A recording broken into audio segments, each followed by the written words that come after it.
Welcome, movie fans. Thanks for joining us for episode 141 of Reading Between the Reels, the premier podcast of Mashed Potato Mountains.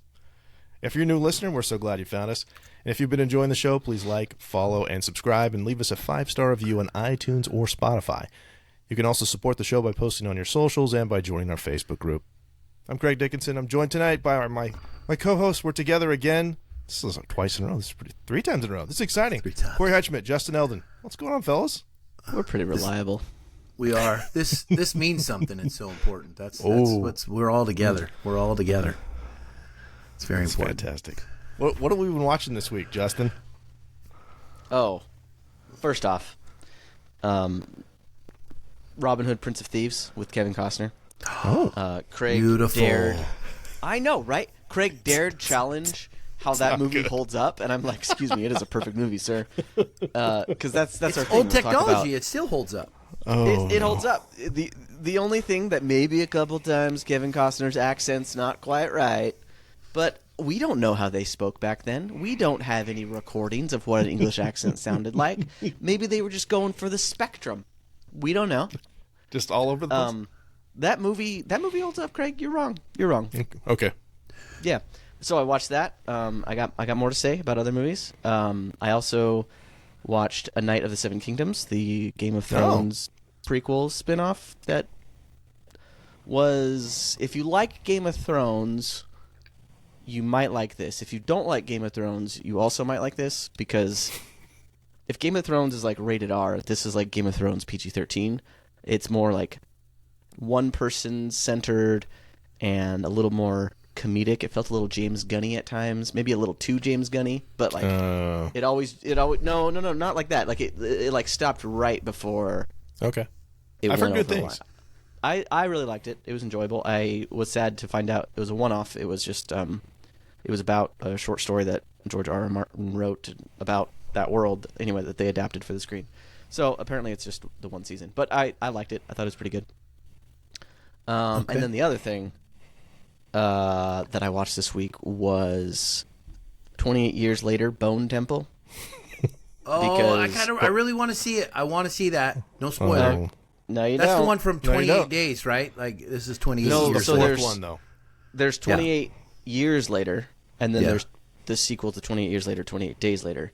Oh, I'm behind. I didn't know that. 28 Years Later was like a train wreck of a movie. Like almost literally, like, because there's a really bad scene in there with the train. Yeah. Worse than Mission Impossible, that train scene.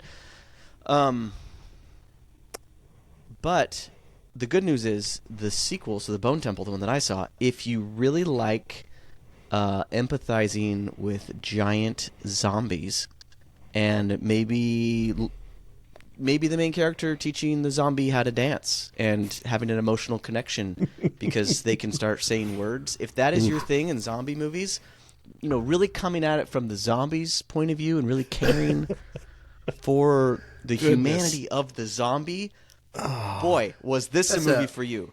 That's but a if writer you don't cash like grab. that, oh man, it was. To be fair, I'm not done, but I just don't think it's redeemable. And I heard good things about the second one, so I'm like, I'll watch it, fine, even though I hated the first one. And it's the first, the third, that's all. At the very Maybe I'll least, skip it. like for those of you that have seen it, like put some pants on the zombie, please. Please. Nobody needs too to see much. that. Come on. But like Literally too much. a lot. Anyway, and the main character like gets the zombie high, so that way they can like have a more cordial relationship. And oh man, it hurts. You got pot smoking naked zombies? That's where they've taken this? Well, it's not. It's like morphine. But Oh, well, that's better. Okay. no, it's not. It's So really much better. not. It's not. It's worse. It's so much worse. Like they literally play Speaking of music Jimmy and like dance around. And, Okay. Bringing me down, Anyway, Justin. Corey, what have that's you been what I watching? watched this week. I better bring us up because I gonna bring have us got a up. I better have some show. good stuff. Listen, Yeah. I got 2 things I'm going to talk about. Okay, number 1, Star Trek Picard Season 3. I finally got into it. I finished Voyager. I was like, kind of like, oh, this is it? Okay, we're done. Was kind of, had a little bit of time, whatever. Finally started Picard Season 3 this week. And I'm going to tell you, Star Trek versus Star Wars. Star Trek has finished this. They have shown that the writers for some of these Star Trek things can outdo Star Wars writers, and especially now with like what Disney's done sometimes. But Star Trek. Let me pause you there for just a second. This is the first time you've seen season 3 of Picard. Just now. Yes. Okay. I have not watched. A while. I have waited a while, and it's terrible. Yeah. And I've seen clips. I know there's some stuff coming, like from TikTok that I've seen, and goosebumps and chills just thinking about them. But I was like, I saw the clip once more, and I was like, I got to watch this. I got to see where this goes. I just haven't done it, because there's an emotional investment seeing some of your characters kind of wrap up.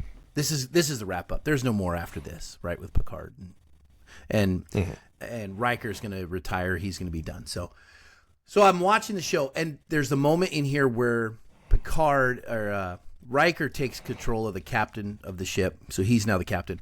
Picard becomes the tactical officer, fires the missile or the photon or whatever. Yeah, photon. And he says to him, "Good shot, Jean-Luc." And he says, "Well, I guess you're gonna have to start calling me number one now."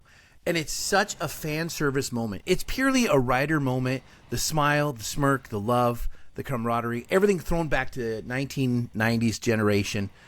It was nothing more than these little tips of the hat to say, you fans who are here, we know you, we love you, we respect it. This is the lore, these guys. Because this is a moment that would be real in real life between these two people. This would exist. And Star Wars never did that with the 3 sequels that came out after 7, 8, 9. Like, they just won't do it. And it's like, I don't know whether the writers have this in their mind. No, we can't give people what they want. And we can't give a little tip of nostalgia to people who are going to be in our fan base. We have to hold back on them. And Star Trek's over here going, let's get all the crew together. Hey, let's bring Worf in. Let's bring the Forge. Oh, yeah, why not? Let's have Data pilot a ship through the Borg and blow up the cube like it's a jet fighter in Top Gun. Okay. Yes. Yeah. Thank you. I'm here for that. Let's not sideline Luke Skywalker for 3 movies and then say, oh, this was some great writing. Like, it's, and it makes me wonder mad. how much of that is like Carrie Fisher dying. I mean, I'm not saying all of the problems for the sequels are on that, but that might have. But no, I'm not the first to say this. But 7 did it. 7 did it. Already set the not motion. Reuniting all 3 of them together is like the worst travesty in all of film history, in my opinion. Just it's so bad. The whole beauty of everything was in episode 4 when Obi-Wan finally commits to let himself be killed because he sees Luke and Leia reunite, right? Well, then let's get everybody reunited. Yeah. That's the whole point. Anyway. Yeah, it's really bad. They won't do it in Star Wars. Star Trek is where it's at. And I'm like, that's the fan base. I don't agree with the new Starfleet Academy. That show is terrible. It Disney-fied. The writers tried to Disney-fy it. Like the what first they've done 2 with some seasons of of the stuff. Picard are trash too, but the 3rd one, but this 3rd one is just fan service back to our roots. We're bringing it together. This is the wrap up. That's the only thing, though, Corey. It's payoff. That's another reason why it's so good, though, is because you've had this just mediocre, subverting expectations forever, and then it's like, no, we're going to give you the entire crew on the D. Yes, on the same ship. We're giving you everything, and you know what? But it pays everything off, and you love it. Beautiful. Why? Writers, because you know what? Even Ryan Reynolds jokes. I was thinking about this in Wolverine and Deadpool, where he says he looks at Wolverine's suit and says, "Well, that only took 20 years, like to get there." Like, give the fans what you know. Grown men are crying when Wolverine puts his mask on. Yes, that's what we want, and they refuse to because their writers have some. I don't know whether they have moral high ground. Anyway, I get in a rant here, and then. The other thing that I watched, I'm just going to say, I'm not going to talk in detail about them, except one. The Supergirl trailer, okay. The Spider-Man trailer looks amazing. And then the He-Man trailer. I am all in for He-Man. Oh my gosh, I will be there opening night. And He-Man, producers, writers, directors, whoever's doing that movie, if they don't have the little moral lesson wrap-up as a post-credit scene, I will be so disappointed. Like, you have to. You have to. They always had Amazon, a little episode. I know. Huh? It's but Amazon, though. You have to have a little post-credit. Well, today we saw. It would be so Wait, is it not? funny. Is it not going to theaters? Is it just No, on it's Prime? Amazon MGM. So it's okay. Yeah, it's going to be in theaters. I was curious about that too. It's going to be direct great. to streaming, but no, it's going to theaters. And I know it can't be the cartoon because the cartoon is so cheesy. The writing is terrible back then, versus now. Like, stories are so much better. But that little moral compass thing they had at the end was always so perfect. That was such a great A little nod to that would be part fun. of a show, like just a little nod to say, Yeah. Like my wife, we watched a couple episodes of He-Man. It's so weird. The original. This is the pinnacle of Yeah. our marriage right now, and so she was like, "I've never allowed to watch This is show the when I was a kid." pinnacle Well, this is of where we're your at. We're marriage. sitting on the couch with phones and we're watching He-Man. It's like if you Married, went back and 3 told my kids, that's the 8-year-old pinnacle. self that my head would explode. This is who you're gonna marry. This is your future. Sure. And It's fair. she's watching it and she's like, "Well, I wasn't allowed to watch He-Man because my mom just said no." And then at the end, I said, "You didn't get the moral compass from the show. That's the problem. That's why my moral compass is a little stronger than your moral compass." I said, "Look at all these leadership lessons I got as a You kid, watched He-Man. and you did it." So I said, "You're all over the board." I said, Yeah. "This is why I'm steady as a rock right here." So there you That's go. what's missing in my life. That's You the need some I've been He-Man. searching for. Oh my gosh. 80s cartoon Okay. He-Man. Fast forward Okay. to the little compass, the little moral lessons. Okay. I was watching right. Spider-Man like an idiot. There's, Dang it. There's my rant and my comedy for the day. I'm done. There you go. I'm out. I'm out, everybody. All right, I'm gonna go. On Justin's recommendation, I finally watched Ex Machina, and that was really good. I don't want to talk about it too much because I have other things to say, but it was a good film. I'm super late to the party. It's like 12 years old, 11 years old at this point. Good film though. Good sci-fi. Good hard sci-fi. Oscar Isaac is terrifying. And I think I mentioned this last time. I'm caught up on For All Mankind and actually started the latest season, which was pretty good. So I had to find other stuff on Apple to watch, and so I've been watching 3 shows.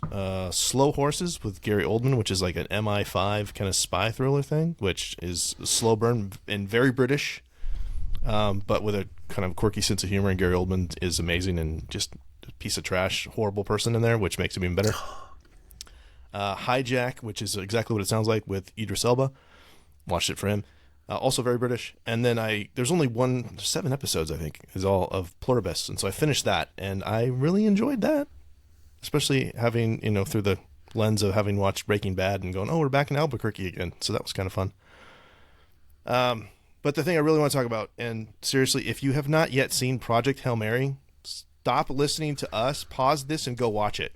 Don't spoil it. Okay, I got to pause you. Dude. How do I mute you? It is so good. I need to go watch it. I want I to so cannot bad. overstate how good the movie is. And Corey, you will freaking love it. Justin, you'll I love will it too. freaking love it. I know I will. I'm not going to spoil it. You know who's in it? Ryan Gosling from Blade Ryan Runner Gosling, 2049. Justin. Blade Runner 2049. That guy, man. I was gonna that say, guy he's is great, Great man. in that. Thousand. He's great in Okay. this too. He is really, really good. He's I love him. super charming. It's really, really good. And as a segue, there is a nod to the movie we're talking about tonight. They actually do reference, which makes sense, Close Encounters of the Third Kind, which is what we're talking about tonight. So, yeah. So this is the We second. are 13 minutes into recording. and we I know. got there. I'm not worried Next. about that. Yeah, so from 1977, this is our second, no, not the second Spielberg movie, but the second one in our series. So Close Encounters. I'm going to go ahead and get it out of the way because I know where Corey's going. Corey, tell me what you thought about this film. And is this the first time you watched it? Also, This sidebar, is the did first... you watch this on your phone? No, I watched this. Oh, I someone just lost a bet. Hold on. I watched a little bit on my phone. Okay. Listen, There it is. I represent the common man on this podcast. The person that's busy and life takes hold of him and has a 16-year-old, 13-year-old, and an 8-year-old, and I have to just squeeze time where I can. Like So This Spielberg, guy you got to thinks he pick it up. invented busy It's a 2-hour schedules. movie, dude. It's 2 hours. You get 2 weeks to watch it. The acorn's on you, kid. Gosh, listen, Corey, you may have older kids, but I have more kids. you do. All right. Okay. I think the movie is terrible. Oh, Lord. Not Wow. horrible. Not horrible. Okay. Is it I better don't than even The know. Great Man? I watched this with my wife, and Okay. now she even was like, I don't know what's going on. She's confused. She thinks Richard Dreyfuss was a scumbag for leaving his wife and then smooching some gal who he just met. And I told her, I said, well, this is why your moral compass from He-Man's all screwed up, so you don't know. But it makes this show this is the third of the big 3 in this era. Okay, there's 2001: Space Odyssey, there's Star Trek: The Motion Picture, and there's Close Encounters of the Third Kind. Oh, no. And so much no, better no, than no, those no, no. other two Listen, movies. listen. I know where All you're going. three The main one do there, the same Corey. formula. They all have the same formula. They take a long musical scene and they stretch out a soundtrack in it. And I mean, John Williams, legendary, has some beautiful music in here. Yeah. And they bring in some music, and they bring in the psychedelic colors, and they bring in like some CGI type stuff because it was all CGI. new there. It's all Not practical. CGI, but you know what I mean. But it's all like lights and effects, and it's not Okay. real life based. It's this imagination, what we would call computer graphics now. But so they all three do this exact same thing, and they drag a 5-minute scene into a 50-minute like epic, right? That we have to watch and come along with. And that's where I get lost. It is so heavy into music and visuals over the story's clarity, and I get lost in that. Like, I want the story to be a little more concise and do stuff. There's like an 8-minute stretch. There's no talking whatsoever. Mm-hmm. Yeah. And then next thing I know, there's some big spidery alien leaning its head down, which looks like a horror movie. And I was like, don't get on a spaceship with that thing. And he does. It's like, for me, it just felt slow, experimental, and stretched out. And it's more of a cinematic experience than it was a narrative of a story. That's where I get lost.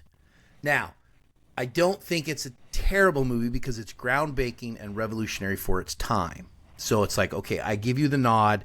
I mean, Congress voted it as one of the films in the history, right? It's in the Smithsonian or whatever.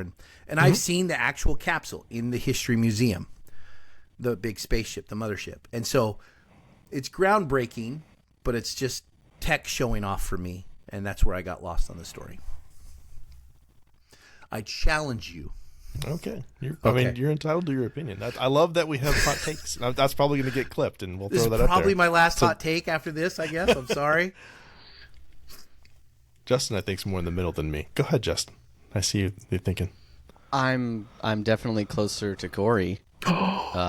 In fact, Let's get him, Justin. Let's get him.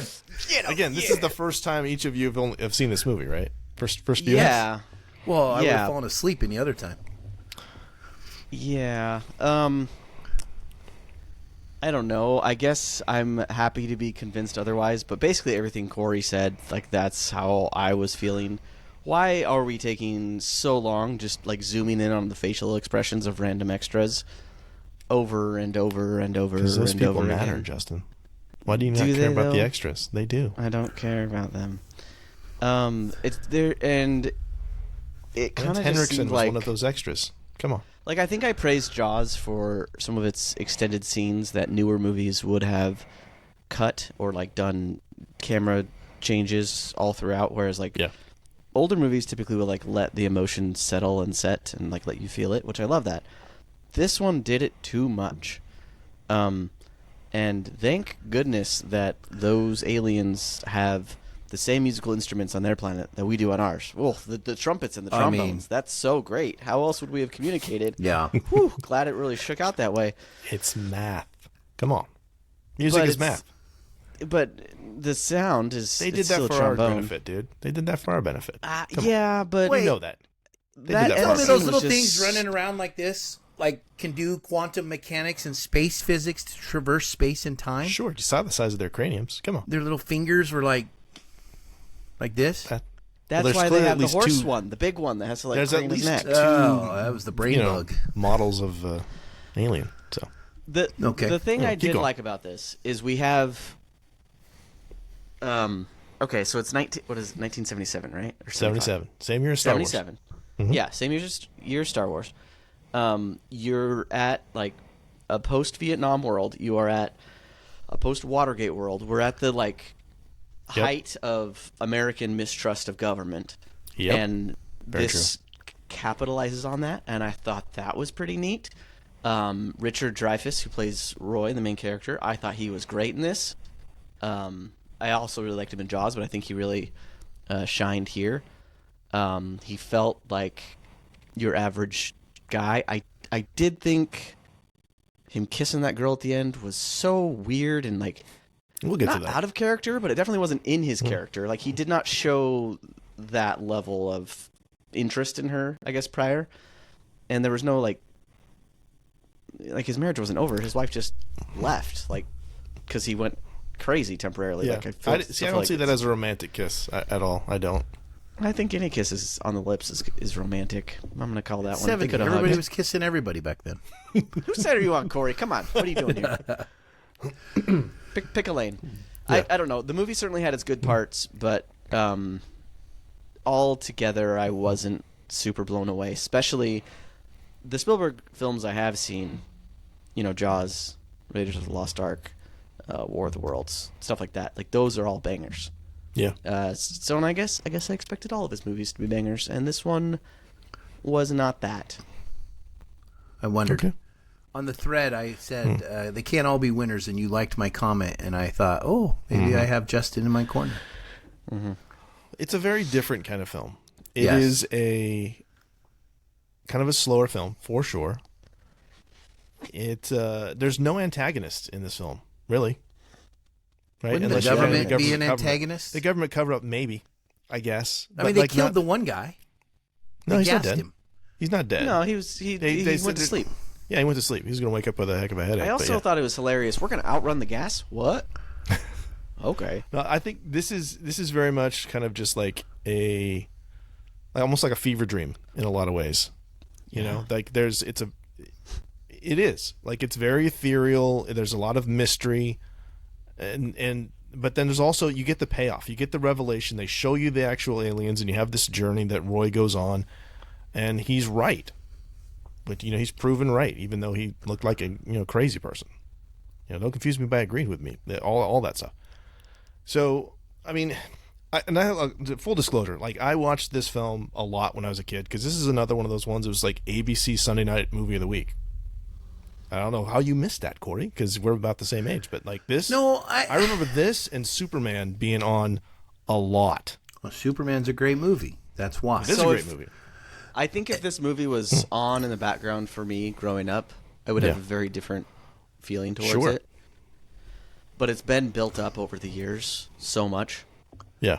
And it just doesn't hold it, up. Going into it, I guess I expected more. Yeah. That's fair. I agree, Justin. Craig, then what I guess help me with the plot then a little bit. I mean, because we're still overall things. Why is he so obsessed? The woman I could understand she was so obsessed with it because her son was abducted. What was his connection to? Was he just a chosen? Was he selected? I think what was the they reason? The aliens chose a lot of people and gave them those visions. That's my read on it. Like That's what I thought it There's was, an absolutely spiritual aspect to it, and one of the things, like now's a good time to talk about it as any, is that there's a theory that this is kind of an analog of Mount Sinai and the Hebrews, that they're supposed to meet at the mountain, and then God comes down and gives the 10 Commandments. The aliens come down and they're they give the revelation to Roy. I mean, at one point they're watching the 10 Commandments on TV as well. Yeah. So if you're looking for connections there, I mean, it's a fan theory. It's a stretch, but yeah. Yeah, but like they there just is- take if you them start away looking to at probe that- them, though. They don't do much beyond that. I Well, we guess don't know if you why they take think away. they're not invading aliens, they're like studying, cataloging, and then returning people. Because at the end, they they're not- return all the people from all time. Yeah, we talked about this a little bit offline. And we might have talked about it online as well. That the reason I wanted to do this, so we're going to do this, and then we'll do E.T., and then we'll do Close Encounters, or not Close, War of the Worlds. And so you have this progression. And I've heard Spielberg in interviews talk about this too, how his ideas of aliens have progressed and they've become more negative in view. And now we have Disclosure Day. He's got another one coming out this summer as of this recording. So be curious to see where the aliens, if they're antagonists in that or not. But no, I think that this is just it's a super idealized version of a alien invasion. They're just there to collect. They're scientists. They're just studying stuff, much the same way like we will see in E.T. But they're benevolent, even though they're scary with picking up little berry and stuff. But they're not the bad guys. So they're inviting Roy. They've invited all these people. Roy's just the one that made it. Speaking of Little Barry, Little Barry's mother. Yeah. Can we She's get traumatized. CPS? Can we get CPS called on that woman? Like, She's doing the best she can, man. no, she's not. That scene when she's in the house and the aliens are outside and like it seemingly like trying to get in. It kind of felt like Signs, actually, a lot like Signs, where the aliens are trying to get in and like the vents are popping off and stuff's flying around. Yeah, I'm sure M. Night borrowed a lot from this film. Well, little Barry goes out the doggy door, and she could have grabbed him at any point, or also just like chased him out the doggy door. So that was like midway through the film, but then at the beginning of the film, she sees him outside, and he runs off into the forest. It takes her a really, really long time to get downstairs to go get her kid. It was the late 70s. That's how we do it. That's how parenting was. Parenting was back then. Survival of the fittest. Yeah, it's 10 p.m. Do you know where your kids are? She kept letting go of him. Like at some point, you realize these aliens want him. Hold on to the kid. No, that's what I'm thinking. He goes out the doggy door, hold on to that kid's ankle, pull him back in, she or go did. out after him. And then they pulled a little bit harder. No, and these aliens can't be benevolent. They're gonna grab a kid and be like, "No, he's ours. We're playing tug of war with him." Like they don't know our ways. No, but even after he almost gets hit by Roy. Was it Roy's car? Yeah. After he gets hit by Roy's car, he runs out into the road again, and Mom like still takes a couple of minutes to go get him. A couple moments. Yeah. Like, Mom, go. What the heck? I don't know if CPS was invented. This is an interesting take, though. Get on that. I like where you're going, because we need to and put I'm not gonna say put a pin in it, but remember this part though, this theme, because when we get to E.T., we're gonna see a very similar dynamic where Elliot and Elliot's mom is a very similar type of character, because also like Spielberg's writing that a lot of this stuff is very personal from him, and he's coming from a broken home, and so maybe that's a little bit of the way he perceived his mother, perhaps, or that that she's doing the best she can, but she's just failing miserably in this way. So you're going to see a repeated theme of mothers that are overwhelmed. Did she go to sleep in cutoff jeans as well? Because that first time we see her, she's like wearing cutoffs. She gets up out of her bed. Yeah. Oh, wait, are you talking about her and the woman in E.T.? No, I'm sorry. Barry's mom. What's her name? Yeah. Melinda. No, Jillian. Jillian. Yeah. Well, what about the G? You said also. Who's the other person? The first time she wakes up to figure out what's going on, she's wearing cutoff jeans.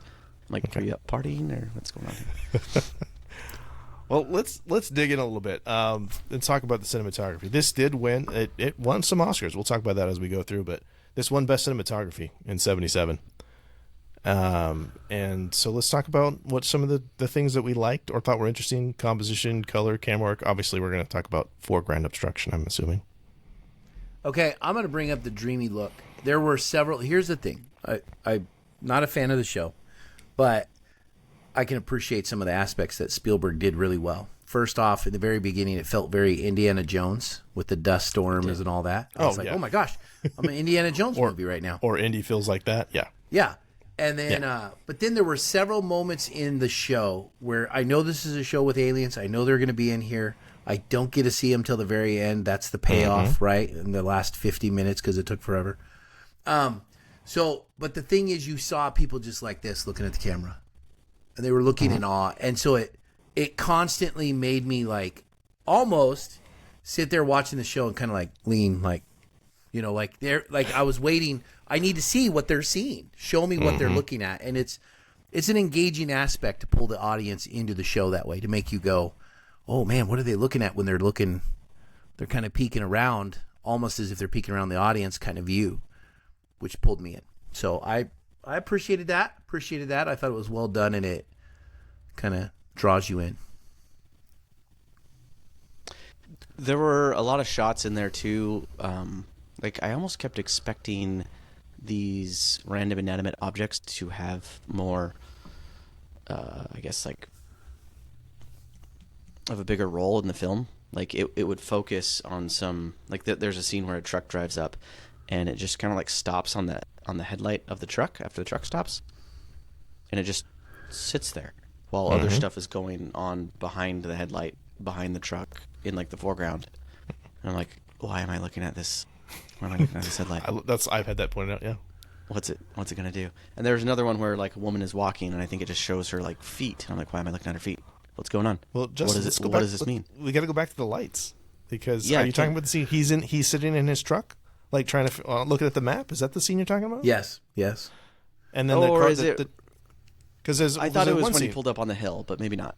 No, because he's he's doing his job and trying to go figure out how to turn the power back on or whatever, and he's lost, and then he stops, and the truck pulls up slowly behind him. You see the two headlights, and then he waves them on, and they honk at him and stuff, and then you see two lights again, and you were supposed to be like, oh, it's just another truck, and then it slowly moves up, and tells us it's okay. Not that scene. It was a scene where it was literally the front love of that it. scene so much. No, that's a cool scene. And that's one of those scenes where I was watching it with my wife, and my wife made the comment of like something like, "Oh man, that was lame" or something. But at the time, like that scene has been stolen probably so many times, or scenes like it. At the time, that was probably like one of those. Oh, that's super. It's cool. like the thing in Jaws where it's like, oh, it's not the shark. Oh, the shark is here. Type of fake out. Yeah. No, that was fine. It's I think it was as they're gathering on the hill to like welcome the aliens back, what they assume is going to be the second encounter. And the helicopter turns show its up. light off, and it just it takes up almost the entire field of view of just the headlight. I'm like, what's going on here? So I don't know. I don't know if like Spielberg was trying to be artsy there, but I don't really feel like it paid off a whole lot. It was interesting. I feel like you don't see that in movies in the 70s quite as much. But just in terms of like color in the film, you have a lot of earthy tones because it's Earth, dude. And then the only like exaggerated colors you get are from the aliens. And I felt very J.J. Abrams-ish. Like there were a couple moments where I'm like, oh, that's almost a lens flare. Almost. Yep. I don't know if they had the ability to like capture that on camera back then. But that was kind of neat. That felt otherworldly and fun. I guess overall I didn't like click with the cinematography because we've kind of grown to expect aliens to present themselves in a certain way, right? And that this movie just like did not feel that. And I'm wondering how much Star Wars has influenced that, how much Star Trek has influenced that. Like we kind of went the Star Trek route, and this is not those things. Yeah. Corey, have you seen the movie Flight of the Navigator? I know Craig has. Hold on, Corey. Your mic Muted. You're muted. My fault. There. My fault. There we go. Yes, I have seen Flight of the Navigator. This movie felt a lot like that to me, and I love that movie. So. Yeah, there's a little bit of that. Yeah, that's a good point. Are you talking about just kind of the busyness and everything? Like when that train scene gets me and then the scene where they take the boy. There's so much chaos of stuff going around. Like the mailboxes are bouncing, and in her room, all the appliances are getting broken. So the aliens don't care about stuff. Like I'm like, why? It's almost as if we're trying to be a little bit scary and spooky at this moment, and then we're gonna have this big reveal at the end that they're really nice aliens, even though they just destroyed a bunch of stuff, basically. No, I mean in the way, I guess like the mailbox is shaking and the stuff in the house shaking. That seems like a very modern take on aliens. I guess the way the ship looks, like the way we see it at the end and it like flips over and very slowly descends. That felt like we don't see that in movies as much. It felt more Twilight Zone and less modern. Very, aliens. That's He because it directed takes some of the Twilight Zone 12 movies. minutes for it to do that. It's a long time on camera. Gorgeous shot, though. I mean, those It is extreme wide shot, and then see the scale of that ship. It's bigger than the mountain, and then you have the extreme low angles looking up, where you're in awe, literally, in that. There's one thing I want to talk about composition, but I want to go back real fast to Justin, what you said about almost the lens flare thing, because you'll like this. And anytime I can talk about Blade Runner, I'm going to talk about Blade Runner. Yeah. Yeah. The visual effects supervisor on this film, who made the aliens ships that were especially like the little red ones that are like the little lights flaring off of it, Douglas Trumbull, who also worked on 2001, Star Trek the Motion Picture, and Blade Runner. So especially when you're watching There's four movies right there that I just criticized. So the the spinners, the cars in Blade Runner, then the headlights coming off of those. If you watch this and then you watch Blade Runner, you will be like, yeah, that's the same guy, 100%. Yeah. And there's some great behind the scenes documentary stuff. That's the first time I learned that Douglas Trumbull did that on Blade Runner. I'm like, oh yeah, because I'd worked on Close Encounters and I did this and I just kind of applied that here as well. And you're like, yes, you did, sir. Very well done. So Corey.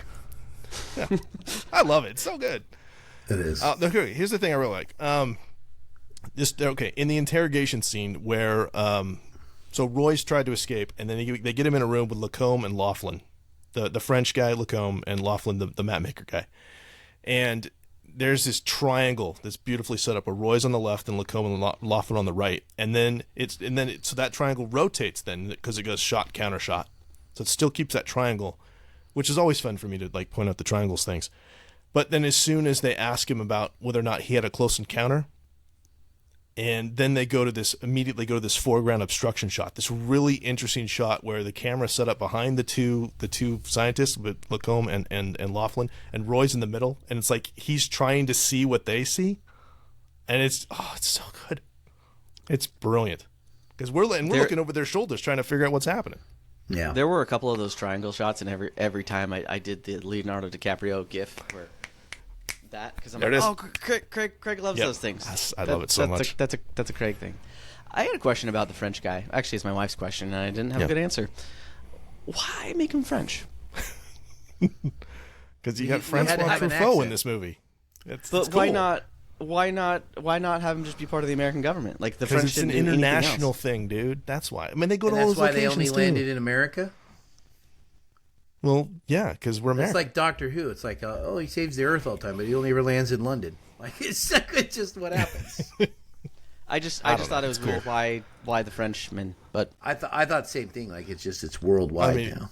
Yeah, Francois Truffaut is like, he's a director, and I think this might be his one.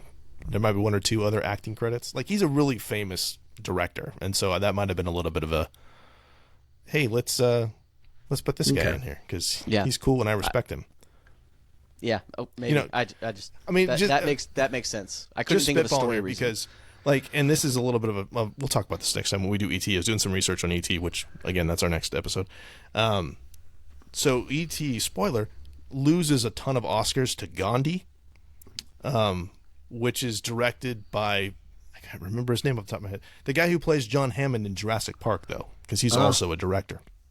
And so it had to have been like tip of the hat, I think, a little bit of Spielberg. Yeah. And I can't remember his name off the top. I'm gonna have to Google that. And that's fine. I'm cool if they want to do stuff like that. I just wondered if there was a reason. Yeah. So let's talk about sound.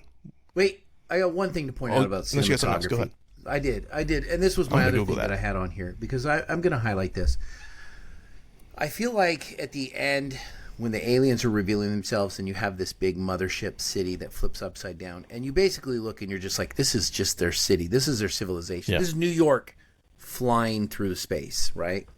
And then all the aliens are bathed in light, and all you see is them silhouettes. You kind of get them back. So, I mean, and so I feel like at that point you look and you go, there's a transcendence here. They're not evil. They're not, like wishing ill will. They're not coming in to conquer. They're angels. And it's almost angelic. It's angelic, and it's like a meeting of a civilization. Versus, I guess, the reason it stands out to me from Picard season 3 this week, there's the ship, the Shrike, that comes in, and it looks like a spider octopus thing coming at, and you're like, that's a bad alien ship right there. That thing's out to kill people. And so you look and you kind of contrast the difference that they're using scenery, light, magic effects to make you at ease as a viewer. This is also a nice, benevolent civilization. This isn't a conquering when we meet. I'm gonna fan. Richard Attenborough, because I had to say Richard Attenborough. The guy who played John Hammond and directed Gandhi. So sorry. Go ahead, Justin. I'm gonna fan theory this one. In watching movies with my children, some of them who like don't even know fully what's going on because there's a language barrier. They understand music in the film. They know when there's a bad guy because of the music, not because of what anybody says. Yep. So maybe the aliens, in their infinite wisdom and in large cranial whatever, knew that humans responded on an emotional level to music, which is why they choose to communicate to us through music and these happy melodic tones instead of language. Maybe they could communicate through language, but they're like, the music will tell them that we mean them no harm easier than any words could. That's my fantasy. Based on math, baby. Twilight Zone to Serve Man episode. Go watch that, and you realize these aliens might not be as benevolent as we think. These are not those aliens, Corey. They could be. They could be. This is you ideal. Don't know. This is Don't ideal. get on What that ship. happens once he gets on that ship? We have no idea. Spielberg Fatten is in him his up. full idealistic mode right now. I know. What if they're so smart that they use music to communicate with us so we trust them falsely so they can probe him? They Cows could led to have slaughter. They could have done anything they wanted to us. They were were taking killing Maybe cows. they ships. don't know that, though. Okay, did you guys see the part with the ships? They took the ship. I think that's in the special edition. But they took airplanes. They take large things. They can do anything they want to us. And they chose But not maybe to. they're just putting all their ducks in a row. They're like, you know what? Telling you right now. These guys just, like I saw Oppenheimer, these guys just exploded a nuclear bomb. We want to make sure we can actually take them over. You know what they didn't account for, though? The common cold, which is what happens when we get to the War of the Worlds. Spoilers. It's Yes. all connected. I'm telling you, I do love that though. if we ever meet aliens in real life, I'm going to be. I don't trust any of them after all these movies I've seen. It's terrible. It's Well, you terrible. I'm shouldn't. ruined. No. Yeah. I'll look at the design of their ships, every word, every comment, how they met, what did they look like. I'll be like, nope. Yeah, any one of them gives me a weird eye look, and I'm like, you're done. No. You're done, aliens. Well, we Right started there. talking about the music. Sorry. So I'm going to keep us going on the 5-tone motif, which shows up in Project Hail Mary. Like, Ryan, that's a minor spoiler, but I'm not going to tell you where it shows up. But it's Did fine. John Williams do that? Yeah, this is John. Absolutely. This is John Williams. No, I mean Again. the new one, the other movie you're talking about. No. It's diegetic in that. I'll give you that. Oh, okay. Who does the music, but- though, for Project Hail Mary? I don't have it off the top of my head. I shall Google. But it Yeah, pays okay. back to this homage that John No, Williams just set the moment of like that's how aliens communicate. Yeah. Because it's in the trailer that Rocky shows up, the alien guy. Like, okay, fine, I'll just straight up tell you now.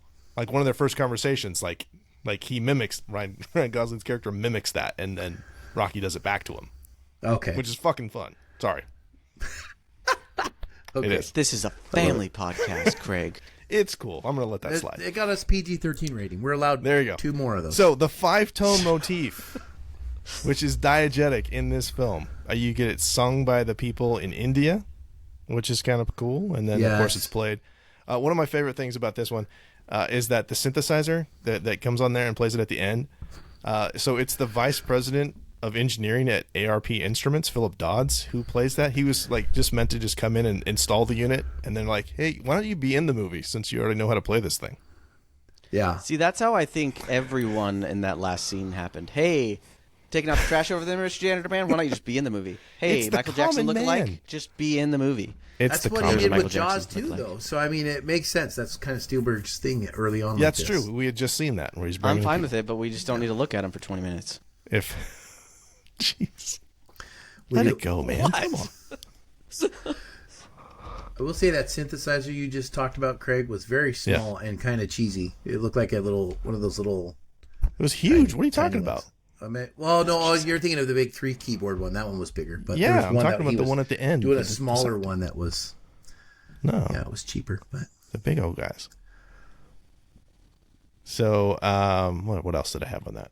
So you got some other thing. When you wish upon a star, which I'm not sure how they got the rights to that because this is not a Disney film. That seemed like that would have Yeah. been complicated, but that's in there a couple of different times. We hear What? that I thought that was diegetic the first time. amazing when they do that right at the end. They mix it in. I love it. Like, that Which- almost brought a tear to my eye. what are you talking about when they mixed what in? Because is it what I When you Wish mix just in Upon a when you Star wish from upon a Pinocchio. star. Oh, okay, yeah, that's exactly what I have as right he's here. like boarding the ship. Yeah, He is. You get that very subtle, isn't it? And I even rewound it, and pointed out to that's my kind wife. of I was like, his. "Is that That's Roy's theme Pinocchio?" in a way. Mm-hmm. There's also a Jaws. Yep, Did you hear the 2-note tone? I did. Donut. And I felt like that was just an Easter egg. That wasn't anything other 100%. than because my first thought was, "Oh, that's danger. That's danger in the water," like kind of thing. But then I was like, "Oh, that's just them playing that. Just a little." No, it's Corey, that's John seeing Williams this like For with the a nod to first himself. time, did you think, like at the end scene when they're going to meet each other, like a little part of me thought it was going to turn out to be like an Independence Day situation. You know that moment in Independence Day where they're all like on top of the building, excited to see the aliens right before it blows up the whole city. I hope they bring But, back like- Elvis. All that. Like, are we gonna like I hope they bring back Elvis. kill everyone right at the end? Like, I didn't know where it was going. No, it's not. I mean, I knew that's not where it goes. Because He's in it's his such idealistic phase here. That's Yeah, 100%. this is So is his next but I one's didn't not know idealistic? that at the time. No, E.T. is super idealistic too. Because I feel like E.T. was a great movie. I loved that. Except the government it- can't be trusted in any one of these movies. Well, no, yeah, there's some stuff there. Yeah.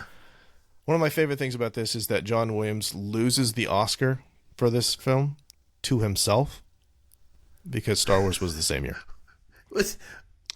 Has that ever happened in history other than this?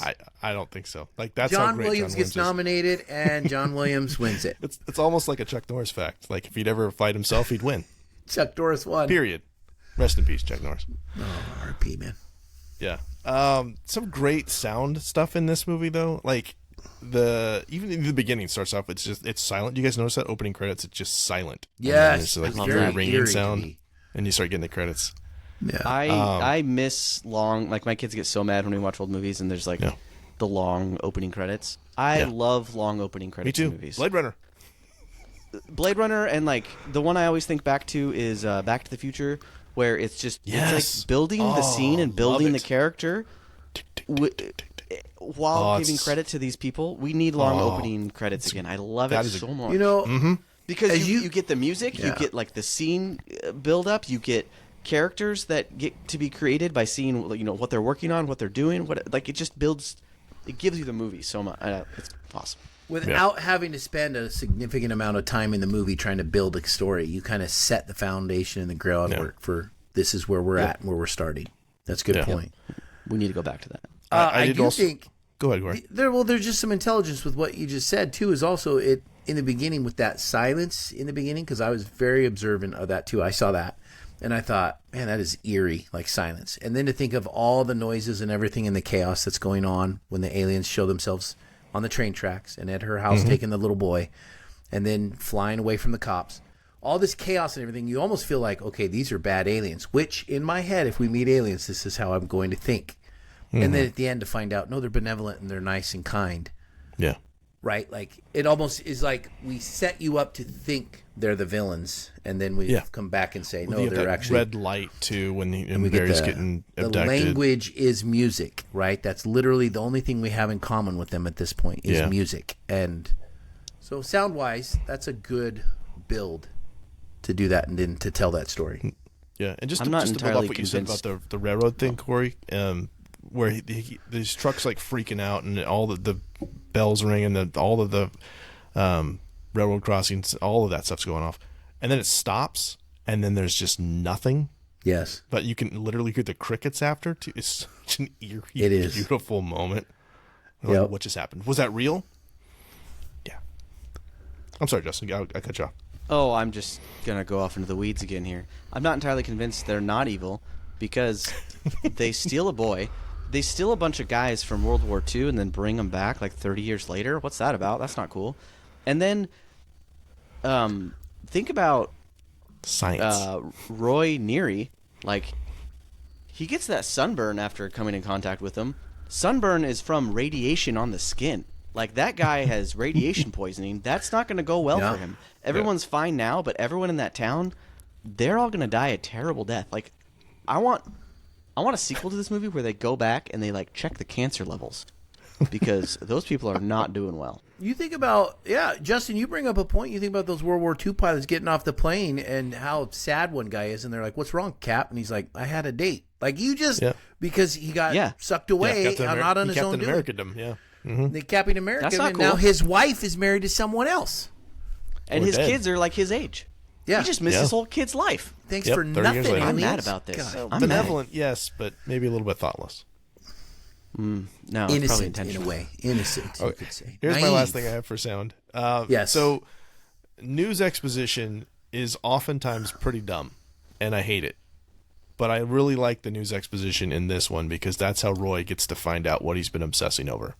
Where it has, the local news is reporting on the quarantine, and then they have footage of the mountain, and he looks, and they have that great shot where like on the right hand side is his TV playing, and then you see, what is that, Devil's Tower, and like in the foreground is that, and then in the background you've got his mountain that he's building in his den, and he just like looks at the two. Oh, that's what I've been doing this whole time. That's where I need to go, and so it works as a plot point. That's how he figures out what to do.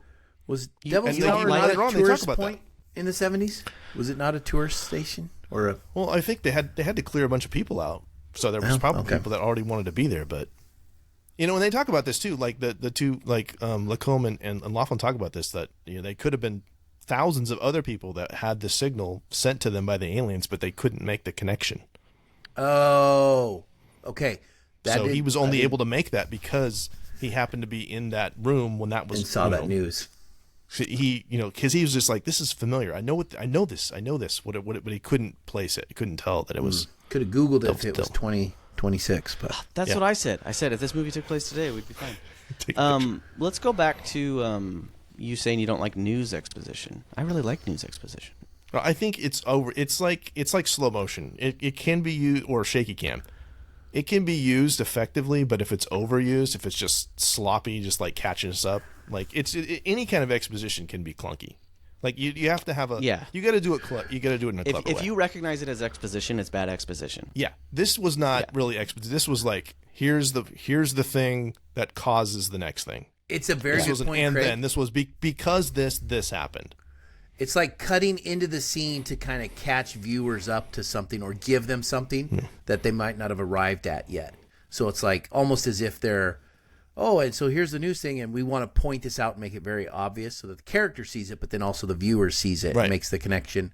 Yeah. It's almost like that Spaceball scene where they give a big montage and go, everybody got that? Okay. Yeah.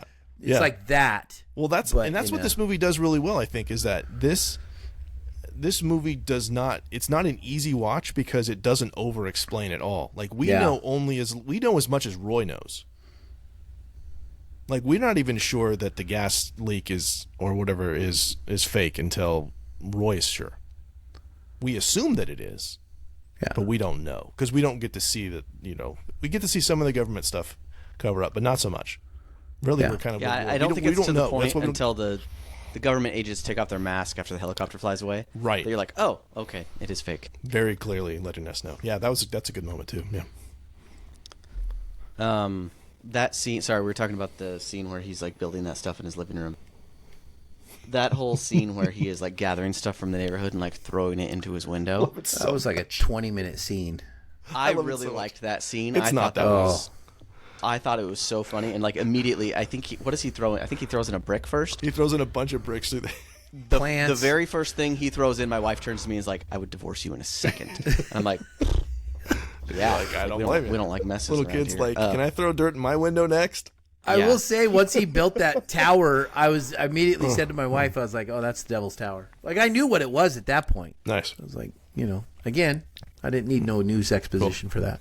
I don't need. Speaking of those kids, though, maybe we can move on to set design. Maybe talk about it there. But that house is such an accurate depiction of like a house to me. Yeah. Whenever I see movies and the house is like perfectly clean, or you go into the kid's bedroom and there's not just like piles of crap everywhere, not literal, but like just like their toys stacked on top of each other. It's like that looks like a real house. Like that is lived in. And the fact that those kids, whenever kids are asleep in their bed and they're just like peacefully asleep with like the blankets like this, kids don't sleep that way. No. They walked in and they're all like sprawled out on their bed. That is how kids sleep. I was like, yes. We'll talk more about that set decoration, but that's a good segue into performance because great performances, right? Like you already mentioned Dreyfuss in this film, and one of you, I think it might have been Corey, was like, "How does he look younger in this film than he does in Jaws?" He was 2 years older later than he was in Jaws, but he looks like he's so he's still like 30 here, but like that great 70s beard he were has rough. in Jaws. They were.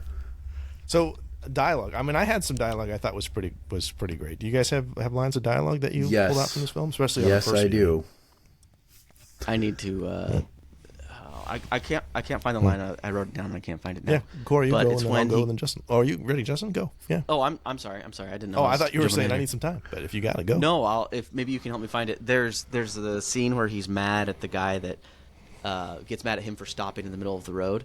Mm-hmm. And what did he say? I hope you got some cornbread, you turkey. Turkey. Yeah, what? As only Dreyfuss can do. What the? I miss Richard Dreyfuss. I know he's like in his 80s now, but there's some great of his that I just really like. I really, really liked him. I don't have to take this abuse. Him yelling is It's always good. Yeah, so good. I got one that I never made the connection. Okay, and when he made his little, I don't know what he made it out of, made that little tower on Mashed that dinner potatoes? plate. Yes, out of mashed potatoes. Mm-hmm. And he says, "This means something. This is important." Yeah.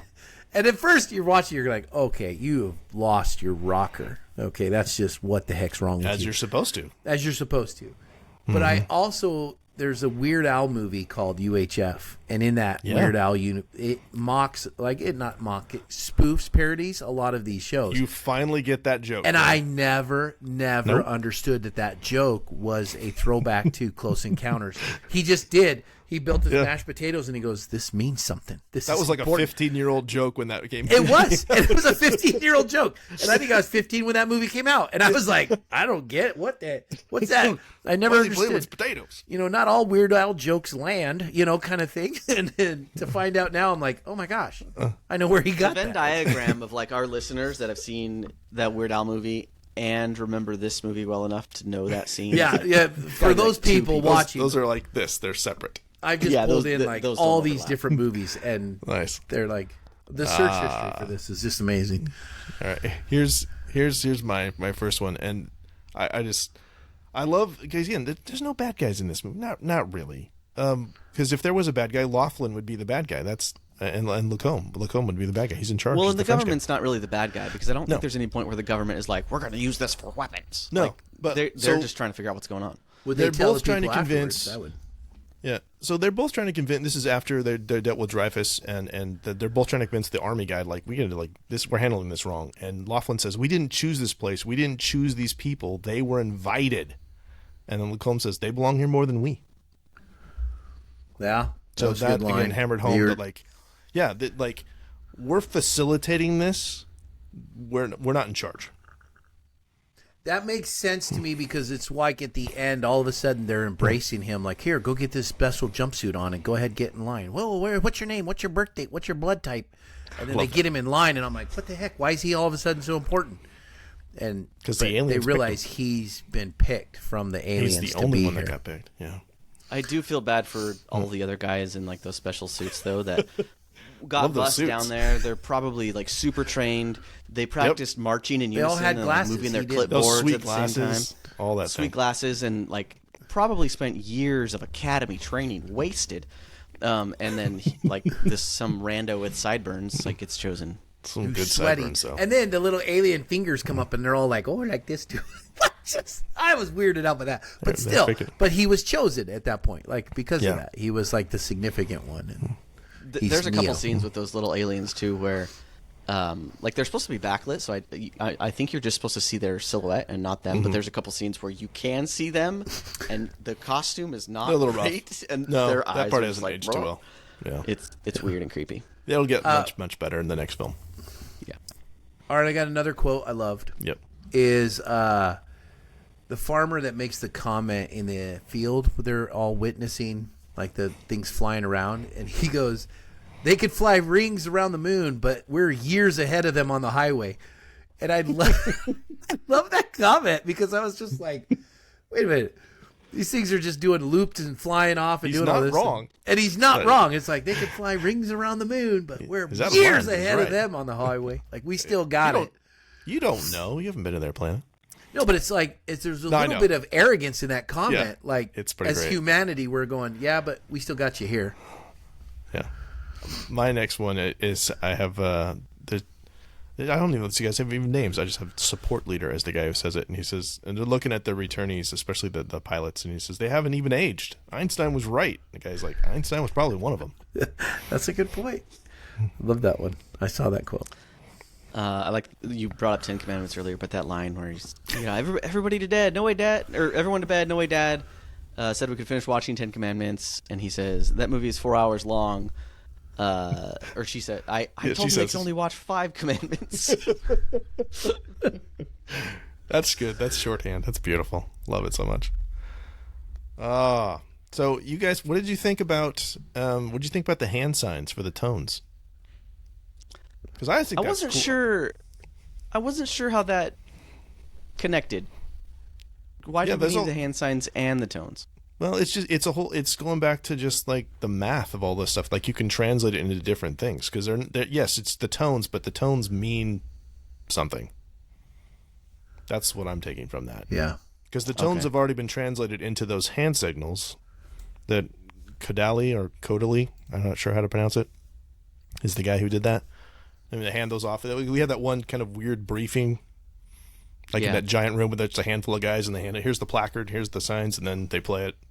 That one guy all proud to like turn it, let me do this, I'm turning on the radio, or I'm turning on the reel-to-reel. There's the song, and then, I need to go does the back hands. and listen to like the exposition of the mathematics and the musical tones and stuff because I was still kind of catching up mentally when they were Sure. explaining that. But to like what is going on because we just transitioned over to India, I was very confused. Yeah, because they're everywhere. They did it here, and they did it here, and they did it here, and How many times did you watch this, Craig, to pick that? pick what? Oh, just pick The some hand? of these things out. Like it just. I mean, because this time I only I've watched never it the seen it. once. I watched it the once, and I've probably seen it 20 times. I mean, it's in your life. 50. It's almost 50 years old, and I remember watching it on TV. So I've probably seen it 10, 20 times over I the don't know years. if I could watch it again. And I mean, like, before this, I not a watched it a rewatcher. couple years ago and introduced it to my kids, and they both really liked it. They did. Yeah. I mean, it's not a show I watch all the time, but and like I said, I have nostalgia glasses. I will freely admit that. Have they watched Independence Day? Oh yeah, we watch that like every year. See, and I think On that's Independence Day. where the difference is. I think this is America. two very different stories, but like in the same way. Independence Day is very macho and stand up and Very villains much. too. This one's Yeah. very spiritual and ethereal, like just Ethereal, yeah. ethereal. Very much so. Sorry. Well, did you, Corey, when you, just sidebar, did you watch V when it was on? Yes, love that. I Because- just finished that up when I had my knee love that, surgery. 'cause- yeah, so that's, again, the aliens you don't trust. I don't want to go too deep in So that, I but don't I just trust like them. the design of the motherships, which is, pretty common design. But when I saw the design of the motherships in Independence Day, I was like, oh, they're ripping off V. Yes, It looks just like V. And some of those shots are coming in through the clouds, which this movie also has that stuff where, V was know, after they're- this, right? yeah, V would have been like Okay. 82. So they ripped off this. But the a things in little the bit. clouds, I don't know if you guys noticed that too. Like I was going to mention this earlier, like when especially when they come to get Barry, and then at the end too, like they show up like in this roiling cloud formation thing, which we'll see that again with, Raiders, right, with the Yeah. arc at the end. Yes, we do. So it's Yeah, lends he does- credence to like he God does shows like up. the fast motion clouds. Yeah, He does. The ship is So, and amazing, though. It's a very different take, but sorry. no, you're You got good. Or, like, are we good on performance? You guys want to talk about Yeah. setting Yes. design? I feel like I just want to talk about how great Dreyfuss was again. Like Yeah. I don't feel like acting wise anyone really stands out, but he just seems like such a regular weird guy. He's the heart He of this commits movie. to this role. Yeah. He commits to it, and even when he brings his wife to the hill to like show her where he saw the aliens, and she's all like, "Remember we used to get romantic up here?" And then they start kissing, and just that little bit where as they're kissing, he still like kind of like looks up, as if I'm not focused on this kiss, like I'm Yeah. still thinking about aliens. Are they watching us? That he's the reason if there's anything I like about this movie, it's him. He does a great job. Well, he tries to bring her into this. She just doesn't believe him, and she's not wrong either because what he's claiming is ridiculous. But Like, he's also got half of his face sunburned, like at night. Like Yeah, that would be isn't- hard to explain. This isn't Like, a you moon could- burn. We didn't have tanning booths back then. Yeah, I think she's right though when he starts throwing things in the window where she's like, "All right, I'm done." Even the I've neighbors put up are with like, this. "This guy's losing it." Yeah, Yeah. Yeah. yeah. Well, we talked a little bit about this at lunch too, Justin, about him leaving his family and stuff. And Spielberg's on record too. Like this is before Spielberg had kids, so he said that he would not have Roy leave his family if he was making that movie now. Then it wouldn't have made sense for him to go. It wouldn't have. Yeah. Because I look and I go, the girl left. She went there, probably thinking the same thing, and then she takes Barry and gets the heck out of there. She takes her son and leaves. Yeah. And Dreyfus is like, Virgilian, yeah. I don't even have kids. I'm just going. So I understand him not necessarily leaving his family, but like his kids are in a safe place. Yeah. The kids are with mom and aunt. And he's like, okay, I'm gonna go on my solo adventure, and then my family's waiting for me. That's kind of how I took that. It's like I'm not leaving my family. I'm just getting this obsession out of my brain. It's just when he kissed the girl where I'm like, what? No, I don't like. Yeah, that. that was rushed. That was forced. Yeah. Someone in the network told Spielberg, you got to have a kiss in here somewhere. Which he's the same guy who made it not happen in Twisters. So I don't know if that's true. Gosh, dang it.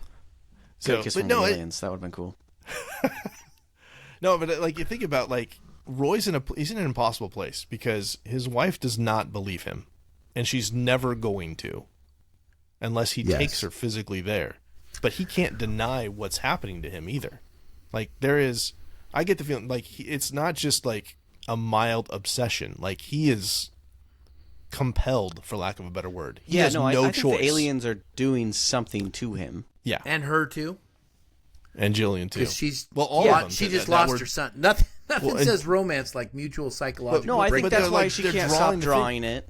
Yeah, and the she son was can't stop obsessively playing the drawing all that. tunes. Like, Yeah, I there was think all they're- kinds of people that were doing that kind of stuff. So I just take that as like I found a kindred spirit in this. I didn't take that as romantic. As a kid, I definitely was like, "What the heck? That's not your wife." We're both No, in I'm listening. psychological breakdowns. I think that would have gone let's have over a a lot kissing better if like they hugged like a good Yeah. endearing Hug it out. hug. Hug it out. Peace out. Good luck. I think he was saying goodbye, and that was all that was. But that's just me. No one kisses on the lips for goodbye. Eh. All right, Craig. Tomorrow after school, I'm not going to see you for like a week. So No. you and I. No. No. No, not the mouth. People don't- Cheek, people don't cheek, do that. maybe. All right, setting and design. We'll get to the house in a minute. So yeah, that's actually at Devil's Tower in Wyoming, Okay. which is pretty good. I gotta go with this one because I'm the one who has real world experience here on this. Give it to us, Corey. I have seen the mothership in real life. It is in the Smithsonian in Washington D.C. Did you see and- R2D2 on it? Yes, it had R2D2. It has the little jaws in there, and it has parts of like the Millennium Falcon. Like it has all TIE Fighter. There's so many Easter eggs, and if you go in and type it in Google and look, Close Encounters Mothership Easter eggs on the ship, like you'll see all the things that they put in there, and you don't get to see any of them. And I even was looking for them in some Me of the too. shots where it close up. I was like, oh, is there going to be a little nod piece, you know, like Raiders of the Lost Ark? You get that R2 one in the background where you see R2 and C-3PO on the wall, right? Right. I thought maybe they would do that here, but he does none of it. It's just all the mothership, and so Well, I I think was that like, would have pulled us out pretty hard if we would I have guess it might have seen it that might stuff. have not done. But yeah, Dennis Muren, who is the one who worked on that, he worked on Star Wars, and then as an in joke. So Yeah. you're not. This won't be the first or the last time that we'll see Lucas and Spielberg collaborating on things. Yeah, and that ship in real life for his practical effects, because Lucas at this time is very practical, not CGI, like you pointed out. Oh, Lucas or Spielberg? Or Spielberg, sorry. Yeah. This ship was, it's probably, the size of a large desk. It's not, Yeah. it's good size, but it's not overly, to see that that's what we get this whole image with, and lights and color. And it's a very well done prop to be used in a movie. Justin, did you want to say anything else about the house? Because I had that too. This is where I had the set decoration that it was just cluttered as F. I've said this with Jaws. I just really like set design in older movies. Newer movies, everything feels almost too intentional, to the point where Right. nothing feels real on the set, as real. And I don't know if I really notice that until I watch older movies, and then I see the clutter and I see the feeling of being lived in.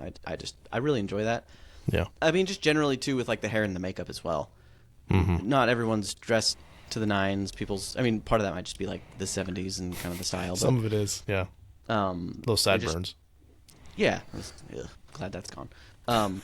It's just nice to see that. It feels good. And same with his car. His car was, or his truck that he was driving down, and that thing was a friggin' mess. Yeah. It really was. It's the way it was in the 70s. Come on now. Rough on everybody. I thought it was funny too. Like cars today, I guess I'd never seen this because not as old as you guys, I guess, but you We're not. press the lights have, or the cars have like lights in them. You press, turn them on, like built into the car. He had like a lamp in the car that he turned on. I thought that was really strange. I had never seen that. Did that come standard with cars, or was that like an add-on or something? I don't know. There are all kinds of things like that in cars. Could have been some stuff thrown together in there. I don't know. Well, then he had the flashlight that jumped on and scared him. So yeah. Oh, that's so good. Or just it's still jarring to like when all the kids get in the car and they just like sit in the car and like the little kid just sits next to the mom. There's no car seat or anything, and I'm like, oh my goodness. I mean, I know that's how it was, but we're just fine. It's all right. We don't need to bicycle helmets or nothing. It's stupid. Because you're the one that didn't die. That's right. Survival of the fittest, baby. How about that? How about that giant globe? That's a $2,500 globe. We gotta figure out where the coordinates are. They go find that giant globe. That's the best way. They have to figure out where the coordinates of Wyoming are. Well, because they don't can't just Google that. Can't just put that in your phone. Nobody has Google back then. That's a great scene though, because that thing is so huge, and they're just like rolling it through.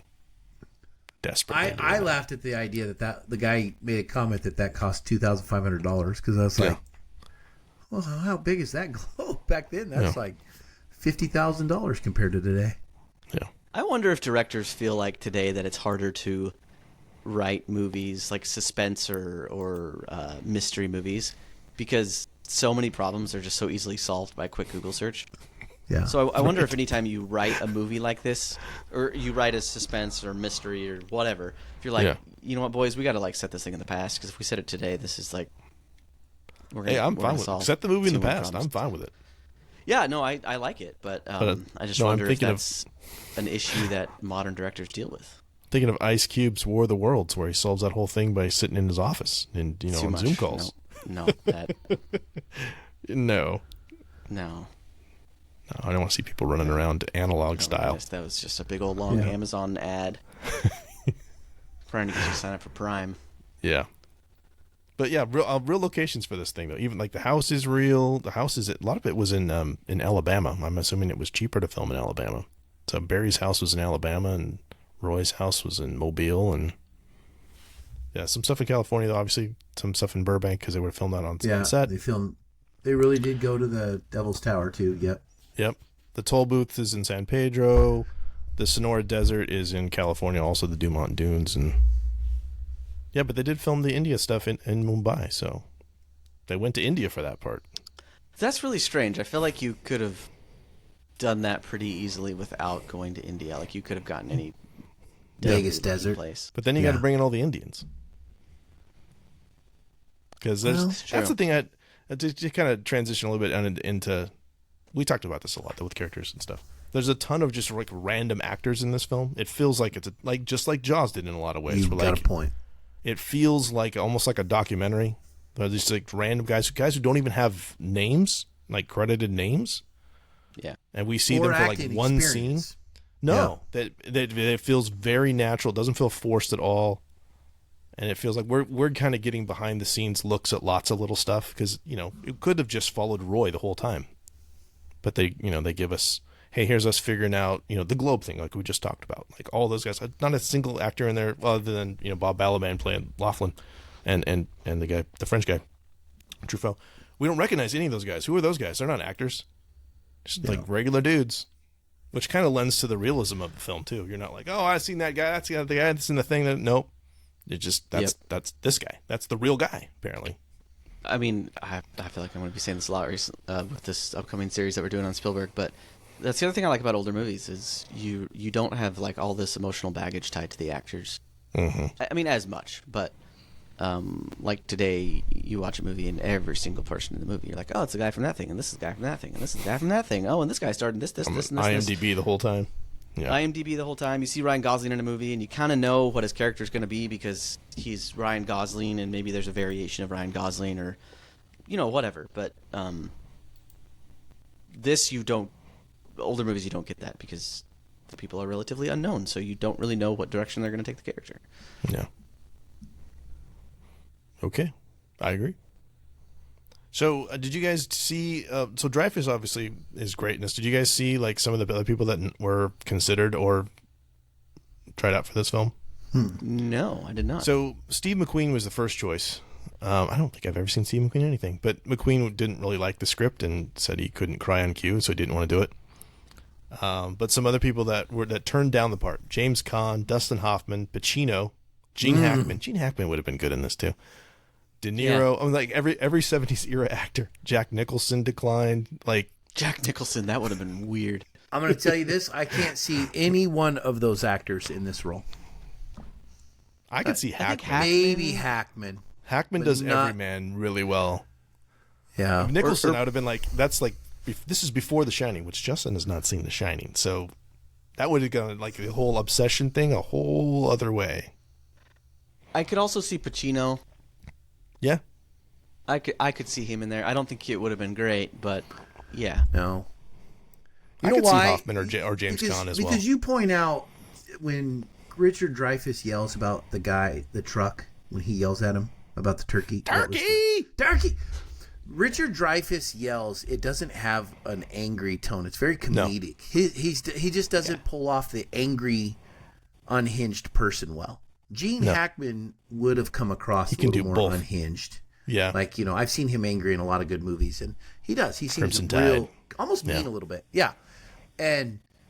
But like the other guys, they couldn't pull that off. They couldn't pull that comedic scene in there and give you a little laugh, chuckle. Because Pacino would have just seemed like he was going to like put out a hit on you. You turkey! I don't know. How would Pacino say that? Wouldn't even come off good. There would have been some F-bombs.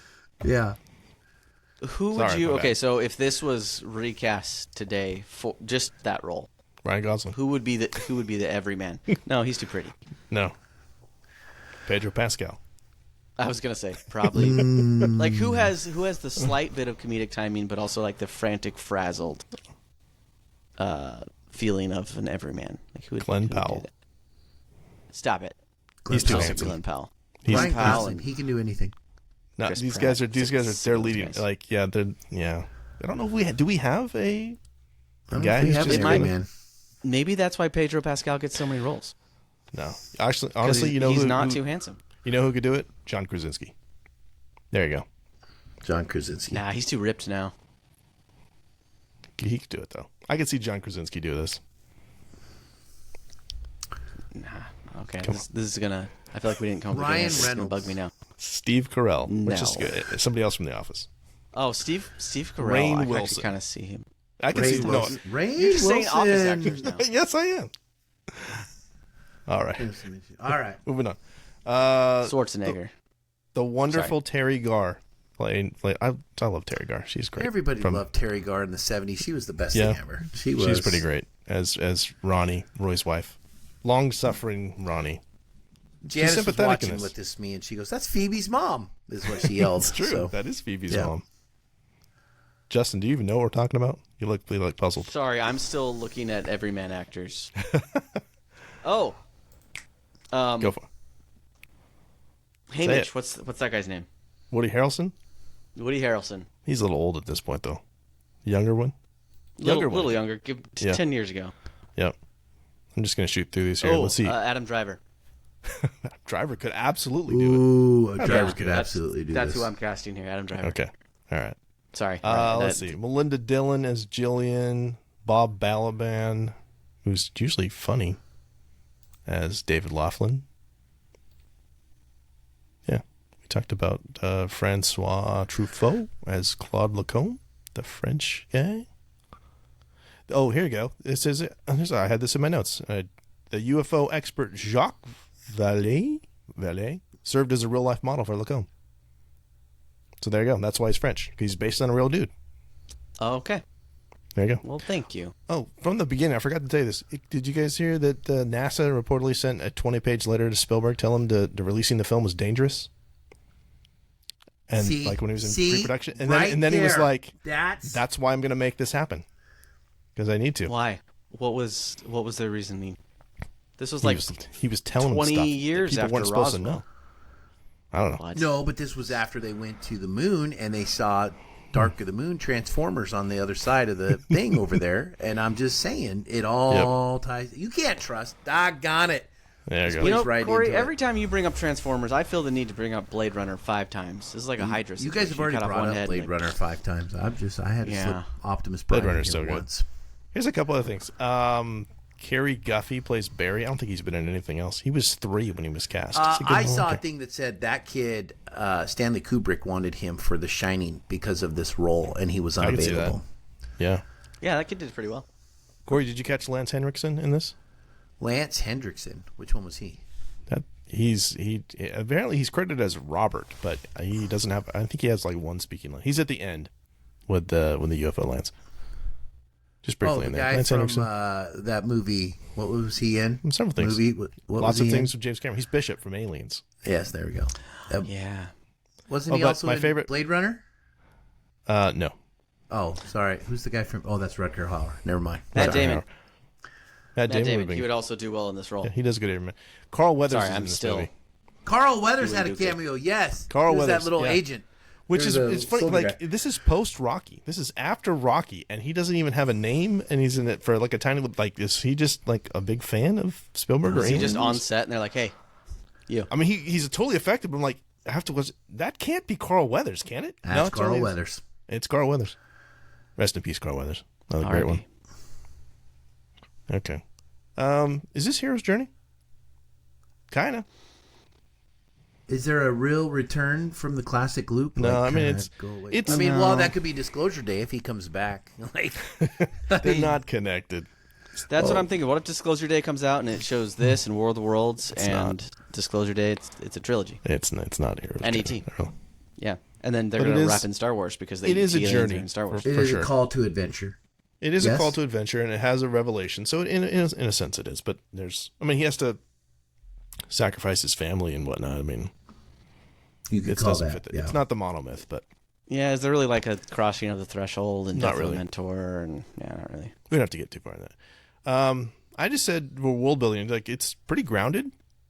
This film feels like that's kind of how it would go if there was actually an Yes. invasion. And the fact that this has been going on for at least 30 years, I thought was interesting. That this is not a new phenomenon. I like that twist. That this has been going on for a while. So I thought that was kind of cool. I think maybe that was a little bit my sadness of this movie. One, it built me up so much, and then at the beginning when we saw the Indiana Jones-esque dirt with like World War II planes, I was like, oh, this is gonna be cool. This is gonna have like some, relativity, time dilation stuff going on. And I guess I felt like it. I was expecting more of that, and then it didn't really touch on that. Yeah. I will say, this coming up on the 50-year mark, the part that I thought was very world-building was the air traffic controllers. When they were all sitting there talking, and they were describing it, and he says, do you want to report a UFO? Yeah. And all the pilots are like, no, No, I do not. no. And having seen some of this UFO stuff that's been coming out, in these commissions and all these things where they're releasing videos and footage, the actual government has taken. It's like, well, we don't know what this is. This looks weird. And they said through some of that, like pilots were shamed and called into question and even like taken off like jobs because they were like, no, you're nutso if you're trying to report a UFO. Like there's this peer pressure of, nope. Do you want to report a UFO? No, I do not. Even though I know that's what I'm seeing. I just got sunburned on half my face, but I'm not going to report a UFO. And so I feel like that's a very grounded world building. Being on this side of that now. Sure. Yeah. All right. It looks like we're down to final thoughts. So final thoughts on Close Encounters of the Third Kind. Corey, do you like it any better than you did when we started talking? No.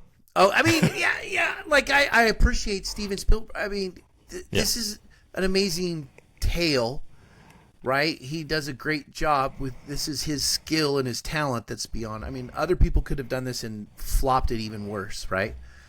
I mean, this was a hit. This is a hit. It's groundbreaking. I get that, but I guess financially and you watch critically it, for my successful. final thoughts, when I said you watch a movie where someone says "I'm not crazy" multiple times, it's like, okay, buckle up because this world's about to unravel. Right? Yeah. We're gonna join something insane, and that's what Richard Dreyfuss does in this. Says I'm not crazy all the time.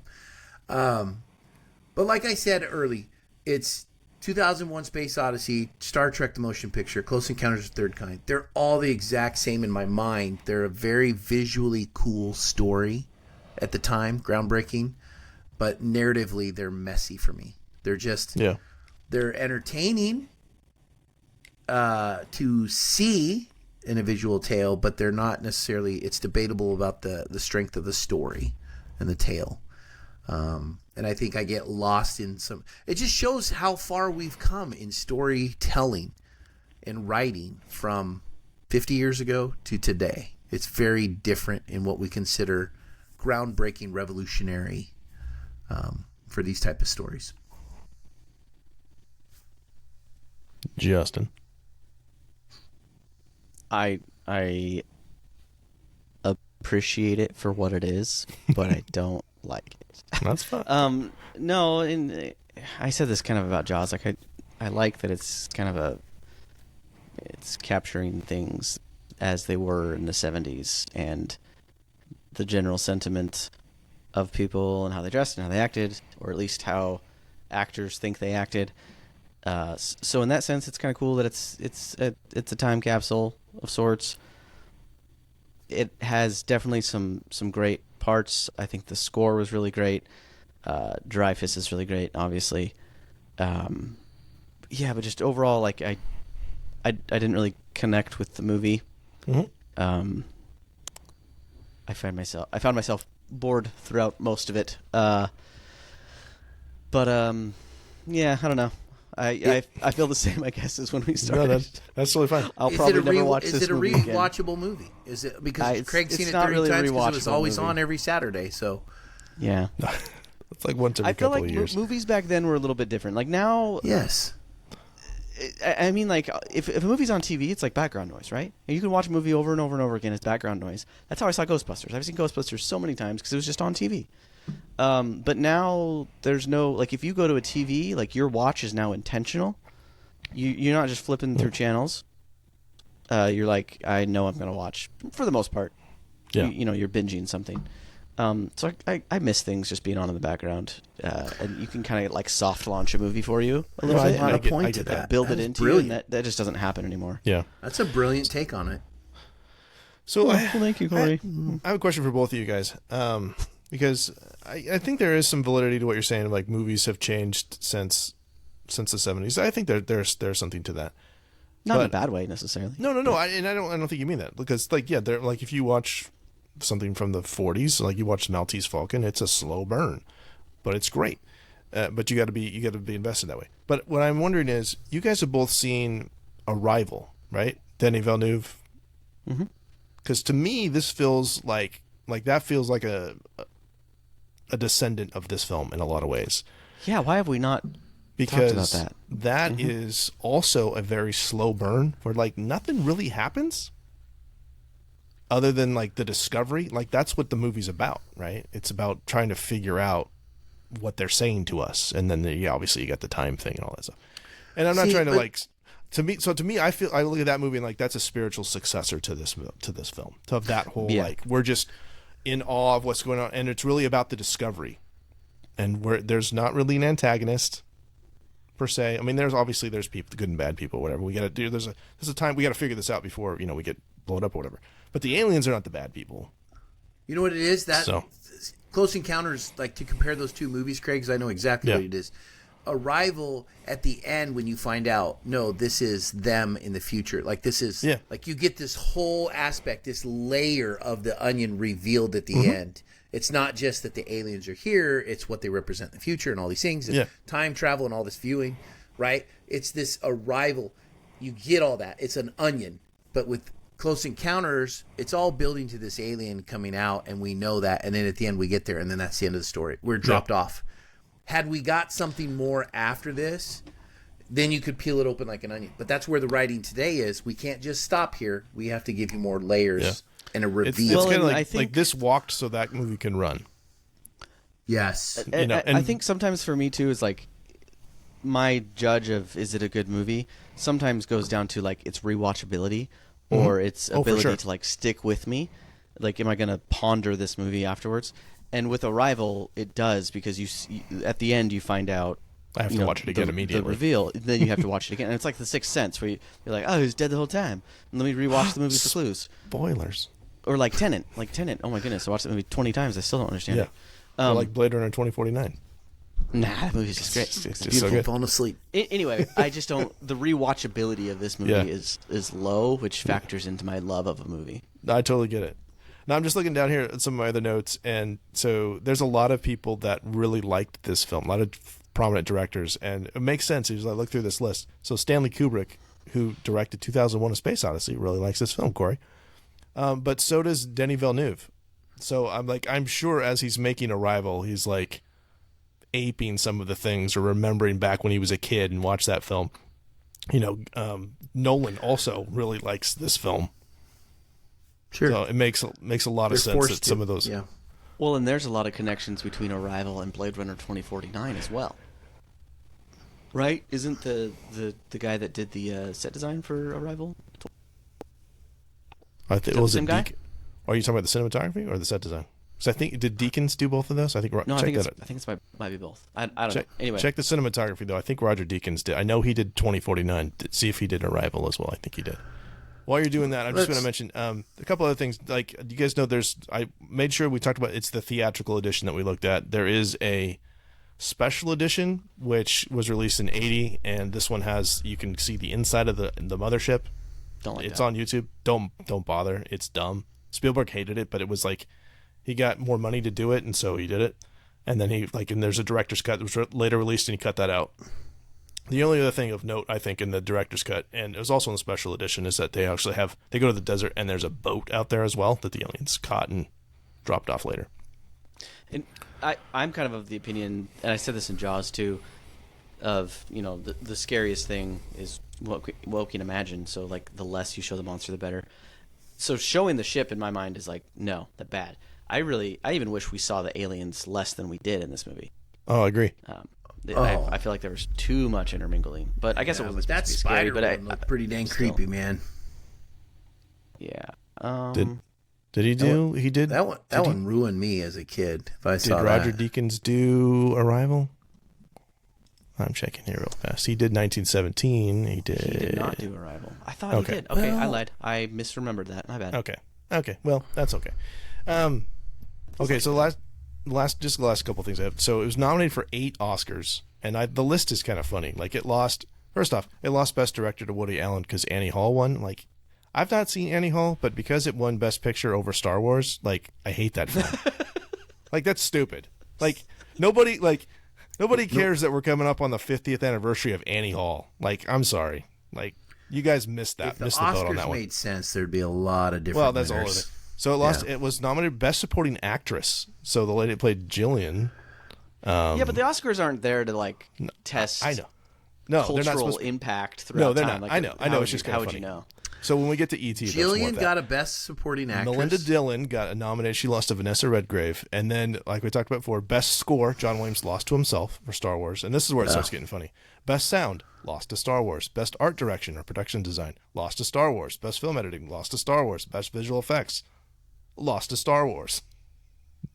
If this movie came out in 1976, I wonder how much better it would have done. No doubt. Yeah. It's just because it's the wrong year. Well, it's just like Star Wars a Solo a Star Wars story. That came out the same. When did that come out? It came out the same year as something else. Yeah. What was it? And it just got wrecked. Like Solo is a pretty good movie, but it came out at a bad time. You got a point. You got a very good point with that. Sometimes it's just timed wrong. 2018, May of 2018, because it came out within 6 months of Last Jedi. That would have been 2017. Yeah. Force Awakens 15, Rogue One 16, 17 is Last Jedi. So May of 18. Justin's going to look that up. May of 18. Movies. Yeah. I don't know. This doesn't matter. Sorry. Here's something for you, Corey. Ray Bradbury says it's the greatest science fiction film ever made. Ray Bradbury doesn't know what the heck he's talking about. You shut your stupid mouth. You Ray shut Bradbury's your mouth amazing. when you talk to me. Listen, Ray Bradbury. He's a fan of slow burn, though. Like I love. That's like when what's his name said all these Marvel superhero movies are terrible movies. Like he said they're not cinema, and they're not. It's a roller coaster ride. He's not wrong. Scorsese. Avengers He's not of wrong. Infinity War. That's what it was. Yeah. May 2018. I Google Ray Bradbury. What's the first Reddit? What's so special about Ray Bradbury? There you go. That's what I think. He's amazing. That's why. Well, okay. We're running super long. Anything else you guys want to say about this film before we move on and get out of here? Fahrenheit 451's one of my favorite books, and that's Ray Bradbury. So shut up, Corey. You shut your mouth when you talk to me. Read more books, kids. Sorry. As we close, we just want to say thank you so much for listening to us ramble. If you want to connect with us, you can find us on X, Instagram, Facebook. Email us at readingbetweenreels@gmail.com or use the SpeakPipe app on our website. If you enjoyed the show, please like, follow, subscribe. Please be sure to leave us a 5-star review on iTunes or Spotify. And as we mentioned before, our next episode will be a review of E.T. Send us an email or voicemail about your favorite moments from E.T., and we'll share it on the next episode.